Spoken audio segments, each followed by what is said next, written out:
تو یہ حدیث صحیح بخاری اور صحیح مسلم کا میں حوالہ دے چکا. بخاری 4418، صحیح مسلم میں 7016 سے 7019 تک ورڈ بائی ورڈ کعب ابن مالک کی حدیث میں پڑھتا ہوں. آپ متوجہ ہو کر سنیں، انشاءاللہ آپ کو ٹیسٹ آئے گا. اگر میں زبانی بیان کرتا تو اس کا وہ مزہ نہیں تھا. کعب ابن مالک کے بیٹے کا بیان ہے کہ میں نے کعب رضی اللہ تعالی عنہ سے ان کے غزوہ تبوک میں شریک نہ ہو سکنے کا واقعہ سنا. اب یہ تین اصحاب تھے، کعب ابن مالک رضی اللہ تعالیٰ عنہ، دوسرے مرارہ بن ربیع اور تیسرے حلال بن امیہ. ان تینوں کا ذکر اس حدیث میں آ جائے گا. تو ان کا بیٹا کہتا ہے کہ میں نے اپنے باپ سے یہ واقعہ سنا. انہوں نے بتایا کہ غزوہ تبوک کے سوا اور کسی غزوہ میں ایسا نہیں ہوا تھا کہ میں رسول اللہ صلی اللہ علیہ وسلم کے ساتھ شریک نہ ہوا ہوں.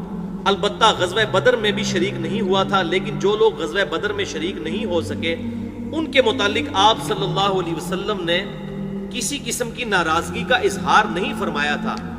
کیوں کہ آپ صلی اللہ علیہ وسلم اس موقع پر صرف قریش کے قافلے کی تلاش میں نکلے تھے. یہ ہم سورۃ الانفال میں سن چکے ہیں کہ وہ غزوہ بدر کے لیے تو گئے نہیں تھے، وہ تو ابو سفیان کے قافلے کے لیے گئے تھے.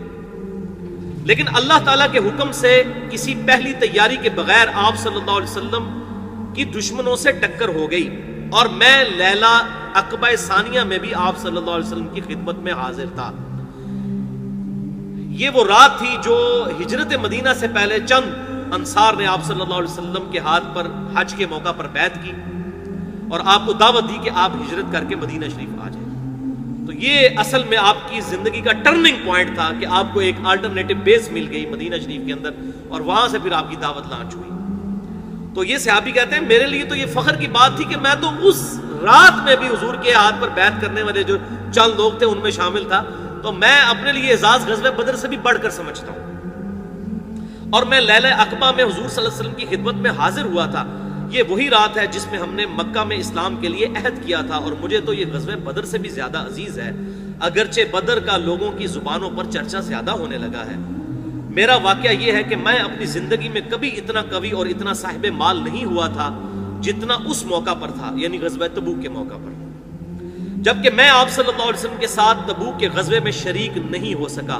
اللہ کی قسم اس سے پہلے کبھی میرے پاس 2 اونٹ بھی جمع نہیں ہوئے تھے، لیکن اس موقع پر میرے پاس 2 اونٹ موجود تھے. آپ صلی اللہ علیہ وسلم جب کبھی بھی کسی غزوے کے لیے تشریف لے جاتے تو آپ صلی اللہ علیہ وسلم اس کے لیے ذو معنی الفاظ استعمال فرمایا کرتے تھے. لیکن غزوہ تبوک کا جب موقع آیا تو گرمی بڑی سخت تھی، سفر بھی بہت لمبا تھا، بیابانی راستہ تھا اور دشمن کی فوج بھی کثرت سے تھی، تمام مشکلات سامنے تھیں. اس لیے آپ صلی اللہ علیہ وسلم نے مسلمانوں کو اس غزوے سے متعلق بہت تفصیل کے ساتھ بتا دیا تھا. یعنی پہلے آپ صلی اللہ علیہ وسلم جو ہے وہ کنائے سے گفتگو کرتے تھے تاکہ کوئی دشمن سن نہ لے، راز لیک نہ ہو جائے. مثلا بخاری مسلم میں آتا ہے آپ نے اگر مشرق کی طرف جانا ہوتا تھا تو آپ کہتے تھے مغرب میں جائیں گے، تو ہم سمجھ جاتے تھے کہ ہم نے مشرق میں جانا ہے. لیکن یہ ایسا خطرناک موقع تھا کہ آپ نے کھل کر ساری بات کی کہ بھئی یہ ایسا غزوہ ہے، یہ ڈیسائسو ہے. ظاہر ہے انٹرنیشنل لیول پہ مسلمانوں کی دھاک بیٹھنے والی تھی اور آئندہ آنے والی فتوحات ساری اسی غزوہ تبوک پہ ڈیپینڈنٹ تھی. اور سفر بڑا کٹھن تھا، گرمیوں کا موسم تھا، پھل پک کر تیار ہونے والے تھے، اور وہ کہہ رہے ہیں کہ بڑا لمبا سفر تھا. ایریل ڈسٹنس آج بھی اگر جہاز سے سفر کریں تو 550 کلومیٹر بنتا ہے، اور جو ویسے سڑک کا راستہ ہے یا پیدل کا راستہ وہ 700 کلومیٹر بنتا ہے غزوہ تبوک کا، تبوک کے مقام تک پہنچنے کے لیے. اب اتنا مشکل سفر 30,000 جانثار صحابہ کرام رضوان نے کیا، لیکن کچھ پیچھے بھی رہ گئے.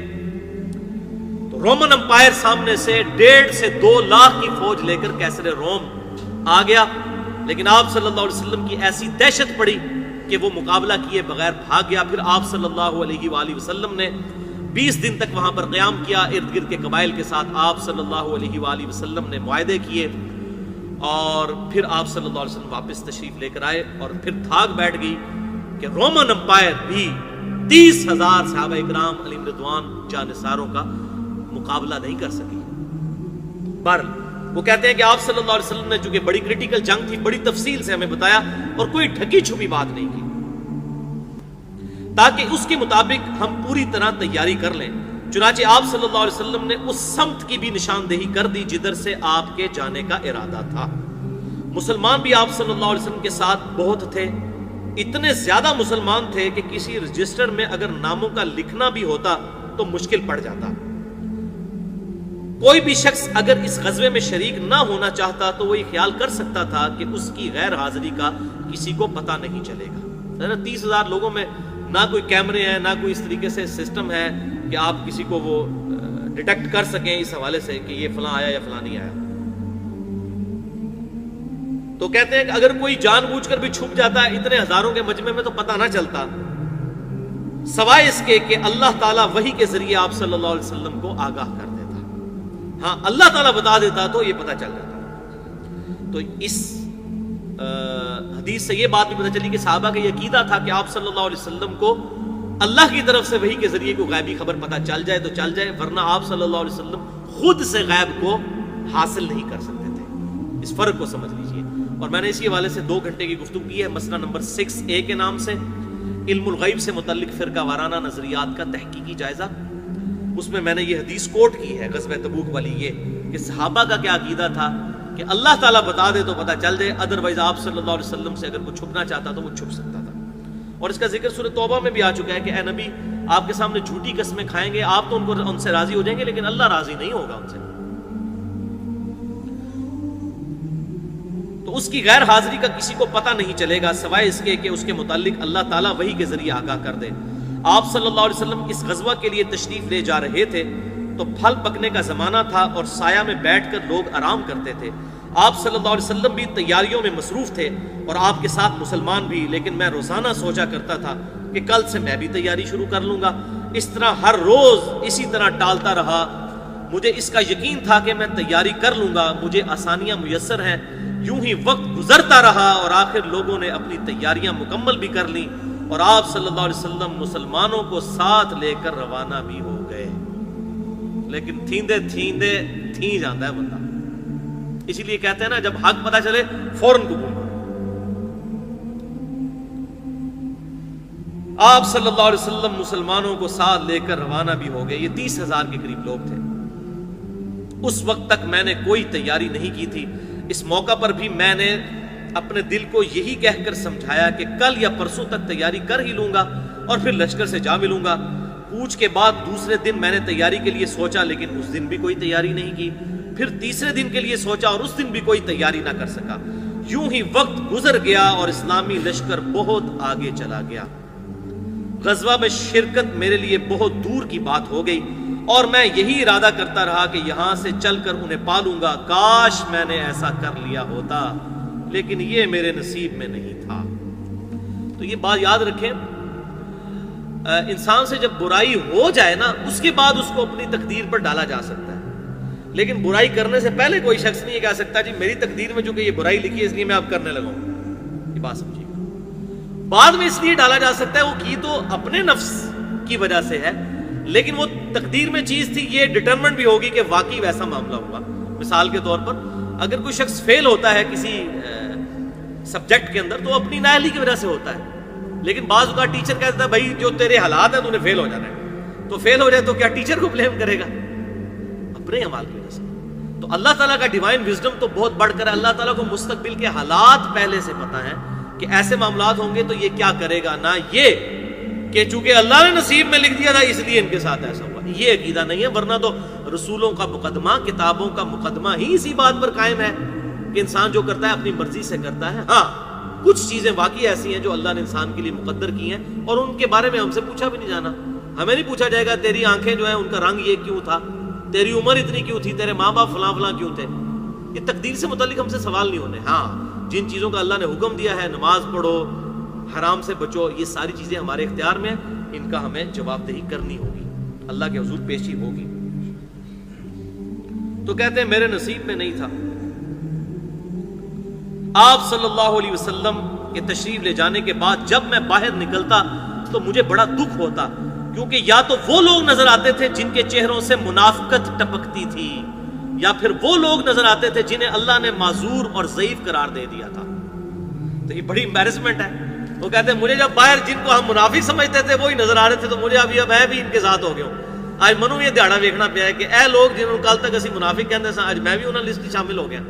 تو کہتے ہیں یا تو منافق مجھے نظر آتے تھے یا وہ ضعیف بوڑھے لوگ معذور لوگ جن کو قرآن میں اللہ تعالیٰ نے کہہ دیا کہ وہ اگر قتال میں نہ بھی نکلے تو خیر ہے، تو کہتے ہیں یا وہ نظر آتے تھے اور میں ہٹا کٹا تھا اس کے باوجود میں نہیں گیا، تو یا منافق مجھے نظر آتے تھے اور مجھے بڑی کوفت ہوتی تھی کہ میرا شمار کن لوگوں میں ہو رہا ہے۔ یہ ان کے ایمان کی نشانی تھی کہ ان کو اندر سے ایمان پنچ کرتا تھا، جو صحیح مسلم میں حدیث ہے، گناہ وہ جو تیرے دل میں کھٹکے اور تو اس بات سے آر محسوس کرے کہ لوگ اس پر مبتلا ہوں۔ تو گناہ تو دل میں کھٹکتا ہے، دل بہت بڑا مفتی اللہ نے بنایا ہے، سب سے بڑا فتویٰ تو اس کا ہوتا ہے۔ تو کہتے ہیں یا وہ لوگ تھے کہ جو معذوری کی وجہ سے اللہ نے ان کو اجازت دے دی تھی، یا منافق تھے، وہی ان کی شکلیں ہی نظر آتی تھی۔ آپ صلی اللہ علیہ وسلم نے میرے بارے میں کسی سے کچھ نہیں پوچھا تھا، لیکن جب آپ صلی اللہ علیہ وسلم تبوک پہنچ گئے تو وہیں ایک مجلس میں آپ صلی اللہ علیہ وسلم نے فرمایا کہ کعب نے کیا کیا۔ یہ تو ان کو بعد میں پتا چلا نا۔ دیکھیں جو خاص لوگ ہوتے ہیں نا وہ نگاہ میں ہوتے ہیں، یہ بات ذہن میں رکھیے گا، اور خاص لوگ اگر اس طریقے سے ڈنڈی مار جائیں تو اس کا دکھ بھی زیادہ ہوتا ہے، عام آدمی کا نہیں ہوتا۔ تو حضور صلی اللہ علیہ وسلم نے پوچھا کہ کعب نے کیا کیا؟ بنو سلمہ کے ایک صاحب نے کہا یا رسول اللہ اس کے غرور نے اسے آنے نہیں دیا۔ صحیح مسلم میں حدیث ہے تکبر یہ نہیں کہ تم اچھا لباس پہنو یا اچھے دکھو، اللہ بھی خوبصورت ہے اور خوبصورتی کو پسند کرتا ہے، تکبر یہ ہے کہ تم دوسروں کو حقیر سمجھو اور حق بات سے اناد کرو۔ یہ حق بات سے اناد تھا، رسول اللہ صلی اللہ علیہ وسلم کا ساتھ نہ دیا، تو اس وجہ سے انہوں نے کہا اس کو تکبر نے آمادہ کیا۔ اس پر معاذ بن جبل بولے تم نے بری بات کہی، تو معاذ بن جبل نے کہا کہ نہیں، یہ کسی کے ایک واقعے سے اس کی پوری زندگی زیرو تو نہیں ہوگی، وہ کامل الایمان ہے، اب کہیں نفس کے غلبے کی وجہ سے ہو گیا۔ اور ہمارے مولوی کیا کرتے ہیں، کسی کی ایک ایک بات پکڑ کے نا پورے لیکچر لوگوں نے ریکارڈ کرائے ہوتے ہیں، کچھ مولویوں کا کام ہی ہے ایک دو غلطیاں پکڑی ہوئی ہیں، پورا لیکچر ریکارڈ کرایا ہوتا ہے اور کہتا ہے یہ تو گمراہ ہو گیا، یہ تو دوست کی ہو گیا۔ حالانکہ یہ جو مولوی اس قسم کی حرکتیں کر رہے ہیں، میں ان کا پوسٹ مارٹم کروں تو میں ایک ایک نہیں، ان کی 100 باتیں نکال لوں، لیکن اس طرح نہیں ہوتا کہ کسی کی ایک یا دو غلطیاں پکڑ کے آپ اس کو زیرو سے ملٹیپلائی کرتے ہیں۔ ایک یا دو غلطیوں کی وجہ سے تو پھر صحابہ کے ساتھ بھی آپ دیکھ لیں کیا ہوا۔ تو معاذ ابن جبل نے فوراً صفائی دی کہ نہیں، اگر یہاں نہیں آیا تو باقی مارکوں میں تو ساتھ ہی تھا، تو تم ایسی بات نہ کرو، تم نے بڑی بری بات کی ہے یہ بات کہہ کر۔ معاذ بن جبل بولے تم نے بری بات کہی یا رسول اللہ صلی اللہ علیہ وسلم، اللہ کی قسم ہمیں کعب کے متعلق خیر کے سوا اور کچھ معلوم نہیں۔ تو انہوں نے گواہی بھی دے دی کہ یا رسول اللہ صلی اللہ علیہ وسلم میں گواہی دیتا ہوں کہ وہ ایمان والا ہے، لیکن آپ صلی اللہ علیہ وسلم خاموش رہے، آپ نے نہ تصدیق کی، نہ ان کو کچھ کہا، نہ ان کو کچھ۔ ظاہر ہے حضور کو دکھ تو تھا کہ اس نے کیا کیا ہے۔ اس چیز کو میں بھی فیل کر سکتا ہوں، جو یہ ہمارے ریگولر لسنر نا لیکچر میں جب نہ ہے نا، مجھے بھی بڑی اس وقت تکلیف ہوتی ہے، اگر کوئی عام آدمی نہیں آتا خیر ہے۔ تو یہ دعوت کے میدان میں جو بندہ جڑتا ہے نا، اس کو یہ بات پتہ چلتی ہے کہ جو خاص لوگ ہیں ان سے کیوں سرزنش ہوتی ہے، پھر ان سے سختی بھی ہوتی ہے۔ اللہ رسول اللہ صلی اللہ علیہ وسلم نے کچھ نہیں فرمایا اور خاموش رہے۔ جب مجھے معلوم ہوا کہ آپ صلی اللہ علیہ وسلم واپس تشریف لا رہے ہیں تو اب مجھ پر فکر سوار ہوا اور میرا ذہن کوئی ایسا جھوٹا بہانہ تلاش کرنے لگا جس سے میں کل آپ صلی اللہ علیہ وسلم کی ناراضگی سے بچ جاؤں۔ اپنے گھر کے ہر عقل مند آدمی سے اس سے متعلق میں نے مشورہ کیا، لیکن جب مجھے معلوم ہوا کہ آپ صلی اللہ علیہ وسلم مدینے سے بالکل قریب تشریف لا چکے ہیں تو غلط خیالات میرے ذہن سے نکل گئے اور مجھے یقین ہو گیا کہ اس معاملہ میں جھوٹ بول کر اپنے آپ کو کسی بھی طریقے سے محفوظ نہیں کر سکوں گا۔ بس یہی ان کا ٹرننگ پوائنٹ تھا، ورنہ منافق ہو جاتے ہیں۔ چنانچہ میں نے سچی بات کہنے کا پختہ ارادہ کر لیا۔ صبح کے وقت آپ صلی اللہ علیہ وسلم تشریف لائے۔ جب آپ صلی اللہ علیہ وسلم کسی سفر سے واپس تشریف لاتے تو یہ آپ کی مبارک عادت تھی کہ آپ صلی اللہ علیہ وسلم پہلے مسجد میں تشریف لے جایا کرتے تھے اور 2 رکعت نماز پڑھا کرتے تھے، پھر لوگوں کے ساتھ مجلس میں بیٹھ جاتے تھے۔ جب آپ صلی اللہ علیہ وسلم اس عمل سے فارغ ہو چکے تو آپ صلی اللہ علیہ وسلم کی خدمت میں لوگ آنے لگے جو غزوہ میں شریک نہیں ہو سکے تھے اور قسم کھا کھا کر اپنے عذر بیان کرنے لگے، یعنی وہی منافقین جو سورہ التوبہ میں ذکر آیا ہے، 11واں پارہ شروع سے ہوتا ہے کہ ان قریب یہ قسمیں اٹھا کر کہیں گے یا رسول اللہ میری بیوی بیمار تھی، یا رسول اللہ میرا بچہ بیمار تھا، یہ تھا وہ تھا۔ تو یہ تو آپ کو راضی کر لیں گے لیکن اللہ کو راضی نہیں کر سکتے، اللہ کو تو پتہ ہے یہ جھوٹ بول رہے ہیں۔ لوگ قسمیں کھا کھا کر اپنے عذر بیان کرنے لگے اور ایسے لوگوں کی تعداد 80 کے قریب تھی۔ آپ صلی اللہ علیہ وسلم نے ان کے ظاہر کو قبول فرما لیا اور ان سے عہد لیا، ان کے لیے مغفرت کی دعا فرمائی اور ان کے باطن کو اللہ کے سپرد کر دیا۔ آپ صلی اللہ علیہ وسلم کی یہ شفقت تھی، آپ نے کہا ٹھیک ہے چھوڑ دیں گے سب کو، اور دعا بھی کر دی ان کے لیے۔ یا رسول اللہ، آپ اندر چور بھی تو سب کے تھا نا، یا رسول اللہ دعا کرو، ہمارے لیے دعا بھی کرو۔ اب دعا کس لیے کروا رہے تھے؟ پتہ تو تھا کہ غلطی کی ہوئی ہے، اور جو منافق تھے وہ یہ چاہتے تھے کہ تاکہ حضور کو یقین آ جائے کہ ہم آپ پر کامل الایمان مومنین میں ہم بھی شامل ہیں۔ تو آپ صلی اللہ علیہ وسلم نے سب کو رخصت کر دیا۔ اس کے بعد میں حاضر ہوا، میں نے سلام کیا تو آپ صلی اللہ علیہ وسلم مسکرائے، اور آپ کی مسکراہٹ میں ایک ناراضگی اور طنز تھا۔ اللہ، اس مسکراہٹ کی جو تکلیف ہے وہ حضرت کعب بن مالک نے محسوس کی، کہ وہ ہوتا ہے نا طنزیہ کسی پر مسکرانا، کہ اچھا آگے ہو کعب، تم بھی ان لوگوں میں شامل۔ اللہ،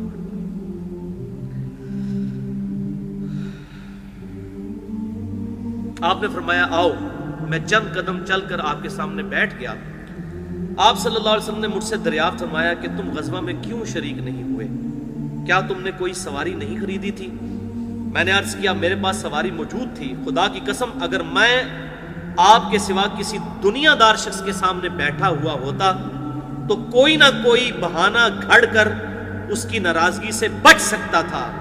مجھے خوبصورتی کے ساتھ گفتگو کرنے کا سلیقہ بھی معلوم ہے، لیکن اللہ کی قسم یا رسول اللہ صلی اللہ علیہ وسلم، مجھے یقین ہے کہ اگر آج میں آپ صلی اللہ علیہ وسلم کے سامنے کوئی جھوٹا عذر بیان کر کے آپ کو راضی کر بھی لوں تو جلد اللہ تعالیٰ آپ کو مجھ سے ناراض کر دے گا۔ جھوٹ تو میں بول رہا ہوں گا، اللہ آپ کو وحی کے ذریعے بتا دے گا کہ یہ بھی منافق ہے، اس نے یہ جھوٹ بولا ہے آپ سے۔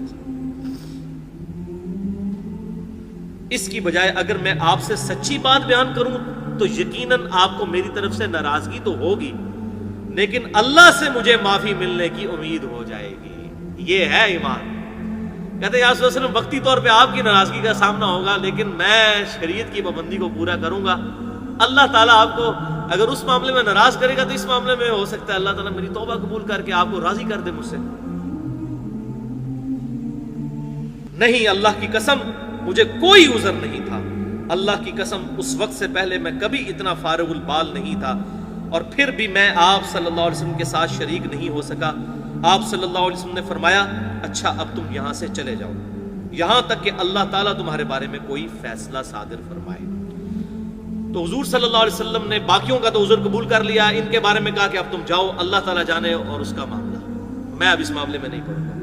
میں اٹھ گیا اور میرے پیچھے بنو سلمہ کے کچھ لوگ بھی دوڑے ہوئے آئے اور مجھ سے کہنے لگے کہ خدا کی قسم ہمیں تمہارے متعلق یہ معلوم نہیں تھا کہ اس سے پہلے تم نے کبھی گناہ کیا ہو اور تم نے بڑی کوتاہی کی ہو۔ آپ صلی اللہ علیہ وسلم کے سامنے تم بھی ویسا ہی کوئی عذر بیان کر دیتے جیسا کہ دوسرے لوگوں نے کیا تھا۔ تمہارے گناہ کے لیے حضور صلی اللہ علیہ وسلم کا اللہ کے حضور استغفار کرنا ہی کافی ہو جاتا۔ یہ وہ لوگ جو آج کل بھی ہیں، کچھ بھی ہیں اللہ تیرے محبوب کی امت سے ہیں، اس ٹائم بھی ایسے لوگ موجود تھے۔ انہوں نے کہا جی جھوٹ مارنا سی چپ کر کے بعد معافی مانگ لینی سی، اللہ تعالیٰ نے حضور صلی اللہ علیہ وسلم دعا کر دیندے تھے، چھٹی ہو جاتی۔ اب یہ ایسے لوگ بھی، ہر کامل ایمان تو سارے نہیں ہوتے نا، بیچارے کمزور ایمان والے بھی تھے، اس قسم کے مشورے دینے والے بھی بیچ میں شامل تھے۔ ان کے تسی جناب اپنی بےزتی کرا لی ہوتے، سارے لوگ کہتے ہیں ان کے جناب دیکھو کیا ہو گیا، تو آپ بھی کوئی بہانہ کر لیتے تو پھر حضور صلی اللہ علیہ وسلم سے دعا کروا لیتے۔ تو اب ان کو بھی پتا تھا اس طریقے سے 2 نمبری والی دعا جو میں کرواؤں گا زبردستی حضور صلی اللہ علیہ وسلم کے ساتھ، تو میں تو یہ دھوکہ دے رہا ہوں گا۔ آپ صلی اللہ علیہ وسلم اگر دعا کر بھی دیں گے تو وہ تو اللہ تعالیٰ نے معاملہ اس کو طے کرنا ہے نا۔ اللہ، تمہارے گناہ کے لیے آپ صلی اللہ علیہ وسلم کا استغفار ہی کافی ہو جاتا۔ اللہ کی قسم ان لوگوں نے مجھے اس پر اتنا ملامت کیا کہ مجھے بھی خیال آیا کہ مجھے حضور سے جا کر کوئی جھوٹا عذر بیان کر دینا چاہیے۔ یہ دیکھیں ساتھی مروا دیتے ہیں نا، وہ کہتے ہیں اتنا انہوں نے کہا، اتنا مجھے تنگ کیا کہ میں نے کہا اچھا چلو یار میں بھی جا کے نہ کہتا یار میں نے اس ٹائم آپ کو بات نہیں کی، ٹائم نہیں سی، پوری گل نہیں کر سکیا، ہوں میں تو دسنا اے مسئلہ ہے سی میرے نال۔ لیکن پھر اللہ تعالیٰ نے ان کی مدد کی اور وہ بچ گئے۔ حتیٰ کہ میں نے ارادہ کیا کہ میں بھی واپس جا کر آپ صلی اللہ علیہ وسلم سے کوئی جھوٹا عذر بیان کروں۔ پھر میں نے ان سے پوچھا کیا میرے علاوہ کسی اور نے بھی میری طرح عذر بیان کیا ہے؟ تو انہوں نے کہا ہاں 2 حضرات نے اسی طرح کی معذرت کی ہے جس طرح کی تم نے کی ہے، اور انہیں بھی وہی جواب ملا ہے جو تمہیں ملا ہے۔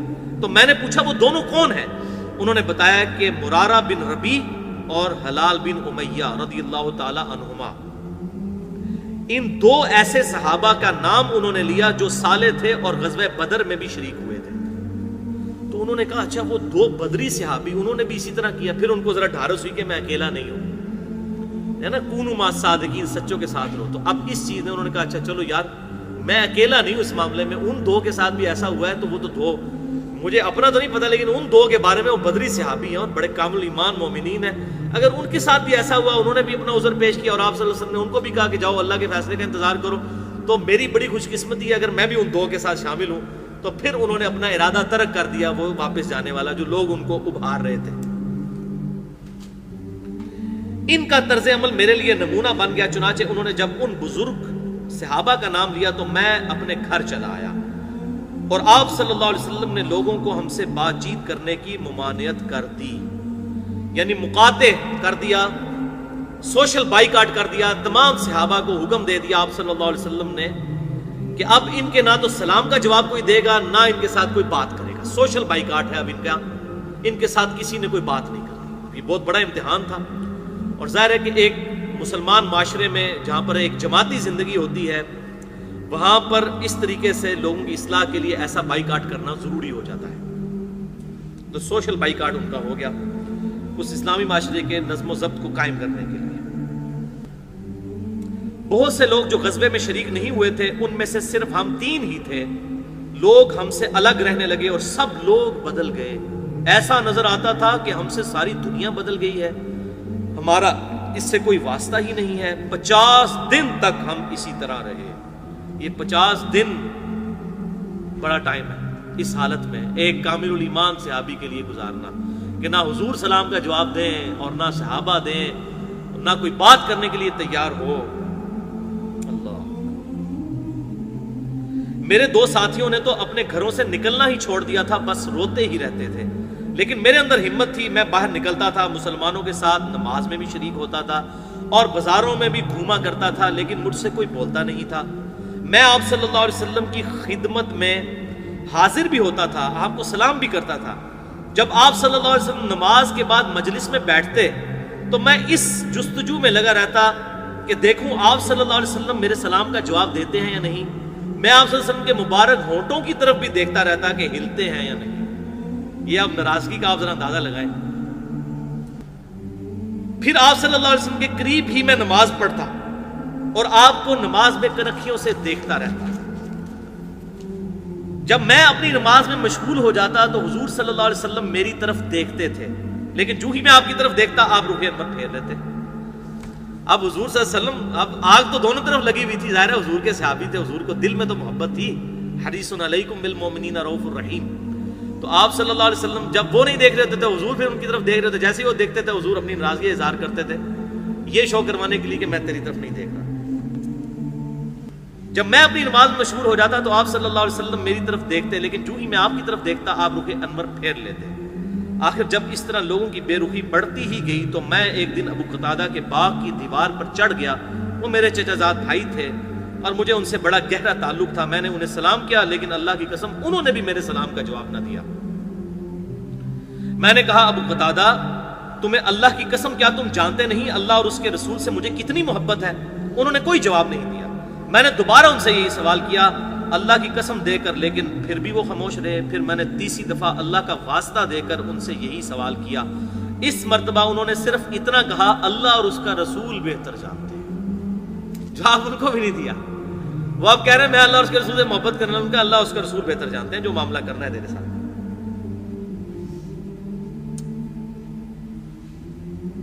اس پر میرے آنسو پھوٹ پڑے، میں واپس چلا آیا۔ ایک دن میں مدینہ کے بازار میں جا رہا تھا کہ شام کا ایک کاشتکار جو غلہ بیچنے کے لیے مدینہ آیا تھا وہ پوچھ رہا تھا کعب بن مالک کہاں رہتا ہے؟ لوگوں نے میری طرف اشارہ کیا تو وہ میرے پاس آیا اور ملک غسان کا ایک خط مجھے دیا، اور اس خط میں یہ تحریر تھا۔ یہ غسان کا جو بادشاہ ہے یہ وہی تھا کہ جس نے حضور صلی اللہ علیہ وسلم کے ایلچی کو شہید کر دیا تھا، سیدنا حارث بن عبید کو۔ اس کا نام تھا شرابیل بن عمرو۔ تو ایلچی کا قتل جو ہے وہ اس زمانے میں سفیر کا قتل جو ہے اعلان جنگ سمجھا جاتا تھا۔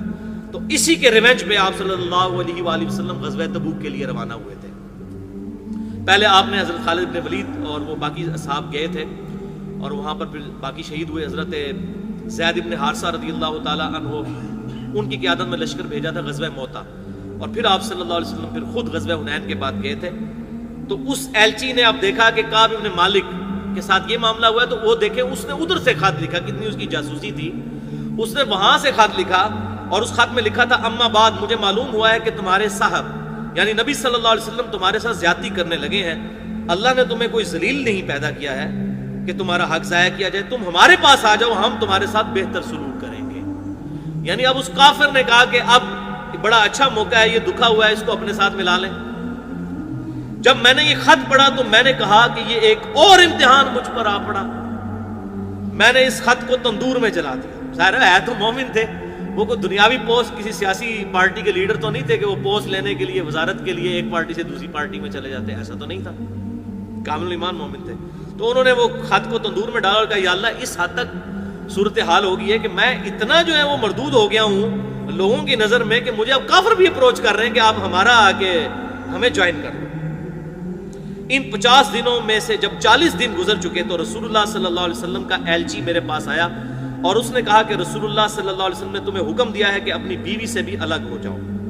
میں نے پوچھا کیا میں اسے طلاق دے دوں یا مجھے کیا کرنا ہے؟ تو انہوں نے بتایا کہ نہیں, آپ صلی اللہ علیہ وسلم نے صرف یہ کہا ہے کہ اپنی بیوی کے پاس مت جاؤ. میرے دونوں ساتھیوں کو جنہوں نے میری طرح معذرت کی تھی انہیں بھی یہی حکم بھجوا دیا. میں نے اپنی بیوی سے کہا کہ اب تم اپنے میکے چلی جاؤ اور اس وقت تک وہیں رہو جب تک اللہ تعالیٰ اس معاملے کا کوئی فیصلہ نہ کر دے. کعب رضی اللہ تعالیٰ عنہ کہتے ہیں کہ حلال بن امیہ جن کا مقاطعہ ہوا تھا, یعنی ان تینوں میں سے جو حلال بن امیہ تھے, وہ کہتے ہیں کہ وہ ایک بوڑھے شخص تھے اور کمزور تھے, ان کے پاس کوئی خادم بھی نہیں تھا. کیا اگر ان کی بیوی نے آ کر آپ صلی اللہ علیہ وسلم کی خدمت میں عرض کیا کہ کیا اگر میں ان کی خدمت کروں تو آپ ناپسند تو نہیں فرمائیں گے؟ اب دیکھیں بیویاں بھی بجائے اپنے خاوند کا ساتھ دینے کے آپ صلی اللہ علیہ وسلم کے پاس گئی ہیں کہ یا رسول اللہ آپ اجازت دیں, تو میرا خاوند تو بوڑھا ہے, اس کا بھی آپ نے بائیکاٹ کیا, تو وہ بیچارہ بوڑھا آدمی ہے, وہ کیسے گزارا کرے گا؟ آپ صلی اللہ علیہ وسلم نے فرمایا کہ صرف وہ تم سے صحبت نہ کریں, یعنی ازدواجی تعلق قائم نہ کریں, ویسے تم دونوں ساتھ میاں بیوی رہ سکتے ہو. تو بیوی نے آگے سے عرض کی اللہ کی قسم یا رسول اللہ صلی اللہ علیہ وسلم میرا خاوند تو کسی چیز کے لیے حرکت بھی نہیں کر سکتا, جب سے آپ ان سے ناراض ہوئے ہیں وہ دن اور آج کا دن 40 دن گزرنے کو ہیں کہ ان کے آنسو نہیں تھمتے. تو یا رسول اللہ صلی اللہ علیہ وسلم بیوی کی اس کو کہاں سے ہوش, تو 40 دن سے اس کے آنسو نہیں. یہ ہے جناب جو بخاری مسلم کی حدیث ہے, تم اس وقت تک تم میں سے کوئی مؤمن ہی نہیں ہو سکتا جب تک کہ میں اسے اس کے ماں باپ اولاد اور سب لوگوں سے بڑھ کر عزیز نہ ہو جاؤ. یہ اس کی پریکٹیکل مثال ہے. یہاں لوگ کہتے ہیں جناب داڑھی اس لیے نہیں رکھتا کہ بیوی منع کرتی ہے, بیوی جناب داڑھی نہیں رکھنے دیتی, اور اوتھے تسی دیکھ لو جناب بیوی کیا کہہ رہی ہے کہ وہ میرے قریب آنا تو دور کی بات, اس کے تو آنسو نہیں رک رہے جب سے آپ ناراض ہیں. میرے گھر کے بعض لوگوں نے مجھے کہا, اب دیکھیں یہ پھر مشورہ دینے والے آ گئے, انہوں نے کہا کہ جس طرح حلال بن امیہ کی بیوی نے ان کی خدمت کی اجازت مانگ لی ہے تو تم بھی جا کر حضور سے اجازت لے لو کہ تمہاری بیوی بھی تمہاری خدمت کر لیا کرے. یہ مشورہ دینے والے جو لوگ ہوتے ہیں نا, اپنی طرف سے بیچارے مخلص ہوتے ہیں لیکن وہ کسی کا بیڑا غرق بھی ہو سکتا ہے اس معاملے میں. تو انہوں نے کہا اللہ کی قسم میں کبھی بھی رسول اللہ سے ایسی اجازت نہیں لوں گا, میں جوان ہوں معلوم نہیں جب اجازت لینے جاؤں تو حضور مجھے کیا کہہ دیں کہ ہاں جی تنو تو اجازت نہیں ہو, تو بڑھا آدمی سی میں نے اس لیے اجازت دی, تو جوان آدمی 35 سال تیری عمر ہے تو کہہ رہا ہے کہ مجھے بیوی خدمت کے لیے چاہیے. اس طرح 10 دن اور گزر گئے, یعنی 50 دن. اور جب سے آپ صلی اللہ علیہ وسلم نے ہم سے بات چیت کرنے کی ممانعت فرمائی تھی اس کے 50 دن پورے ہو گئے. 50ویں رات کی صبح کو جب میں فجر کی نماز پڑھ چکا اور اپنے گھر کی چھت پر بیٹھا ہوا تھا, اسی طرح جس کا ذکر اللہ تعالیٰ نے کیا ہے کہ میرا دم گھٹا جا رہا تھا اور زمین اپنی تمام وسعتوں کے باوجود میرے لیے تنگ ہو چکی تھی. وہ کہتے ہیں یہ حالت میری 50ویں دن تھی جو اللہ تعالیٰ نے ذکر کیا. حتی اذا ضاقت علیہم الارض بما رحبت وضاقت علیہم انفسهم وظنوا ان لا ملجأ من اللہ الا الیہ, کہ زمین اپنی وسعت کے باوجود ان پر تنگ ہو چکی تھی. کہتے ہیں یہ حالت میری ہو چکی تھی, اللہ نے بھی ذکر کیا قرآن میں, واقعی میری حالت یہی تھی. 50 دن پورے ہو گئے, لیکن ان مع العسر یسرا, ہر مشکل کے بعد آسانی آ جاتی ہے. اب آسانی آئی۔ تو میں نے ایک پکارنے والے کی پکار سنی، جبل صلا پر چڑھ کر کوئی بلند آواز سے کہہ رہا تھا، اے کعب بن مالک تمہیں بشارت ہو۔ انہوں نے بیان کیا کہ یہ سنتے ہی میں سجدے میں گر پڑا اور مجھے یقین ہو گیا کہ اب مجھ پر فراخی آ جائے گی، تنگی کے بعد آسانی۔ فجر کی نماز کے بعد رسول اللہ صلی اللہ علیہ وسلم نے اللہ کی بارگاہ میں ہماری توبہ کی قبولیت کا اعلان فرما دیا تھا۔ لوگ میرے ہاں بشارت دینے کے لیے آنے لگے اور میں میرے دو ساتھیوں کو بھی جا کر بشارت دی۔ ایک شخص زبیر ابن عوام جو اشرا مبشرہ میں سے اپنا گھوڑا دوڑائے ہوئے آ رہے تھے، ادھر قبیلہ اسلم کے ایک صحابی نے پہاڑی پر چڑھ کر آواز دی اور آواز گھوڑے سے زیادہ تیز تھی۔ جن صحابی نے صلا پہاڑی پر آواز دی تھی، جب وہ میرے پاس بشارت دینے کو آئے تو میں نے اپنے دونوں کپڑے اتار کر بشارت کی خوشی میں انہیں دے دیے، اور اللہ کی قسم اس وقت ان دو کپڑوں کے سوا میرے پاس کوئی اور پہننے کی چیز نہیں تھی۔ میں نے پہننے کی چیز مراد ہے کہ کوئی اچھے کپڑے نہیں تھے، وہی اچھے کپڑے تھے۔ میں نے اپنے ساتھی ابو قتادہ سے 2 کپڑے مانگ کر پہنے اور حضور صلی اللہ علیہ وسلم کی خدمت میں حاضر ہوا۔ یعنی اب ان کی غیر موجودگی میں اناؤنسمنٹ ہوئی تھی کہ ان کی توبہ قبول ہے۔ اب یہ پہلی دفعہ پیش ہونے جا رہے ہیں، یہ ڈراپ سین ہے۔ جوگ در جوگ لوگ مجھ سے ملاقات کرتے جاتے تھے اور مجھے توبہ کی قبولیت پر بشارت دیتے جاتے تھے، کہتے تھے اللہ کی بارگاہ میں توبہ کی قبولیت مبارک ہو۔ اچھا، حضرت کا آپ کو یہ نہیں پتا تھا کہ ہمارے لیے آیتیں نازل ہو گئی ہیں، وہ یہ تھا کہ حضور کو وحی خفی کے ذریعے بتا دیا گیا ہے۔ ان کو کیا پتا تھا کہ کتنی بڑی خوش نصیبی ہونے والی ہے۔ کعب کہتے ہیں کہ آخر میں مسجد میں داخل ہوا، حضور صلی اللہ علیہ وسلم تشریف رکھتے تھے، چاروں طرف صحابہ کا مجمع تھا۔ سیدنا طلحہ بن عبید اللہ، یہ بھی اشرا مبشرہ میں سے ہیں، دوڑ کر میری طرف بڑھے اور مجھ سے مصافحہ کیا اور مبارک دی۔ اللہ کی قسم وہاں موجود مہاجرین میں سے کوئی بھی شخص ان کے سوا میری طرف نہ آیا۔ طلحہ کا یہ احسان میں کبھی نہیں بھولوں گا۔ پھر کہتے ہیں کہ جب میں نے رسول اللہ صلی اللہ علیہ وسلم کو سلام کیا تو آپ صلی اللہ علیہ وسلم نے فرمایا، اور آپ صلی اللہ علیہ وسلم کا چہرہ مبارک خوشی اور مسرت سے دمک اٹھا تھا، اس مبارک دن کے لیے تمہیں بشارت ہوا ہے کعب، جو تمہاری عمر کا سب سے مبارک دن ہے۔ کعب کہتے ہیں میں نے عرض کیا یا رسول اللہ صلی اللہ علیہ وسلم، یہ بشارت آپ کی طرف سے ہے یا اللہ کی طرف سے ہے؟ اللہ، تو آپ نے فرمایا اللہ کی طرف سے۔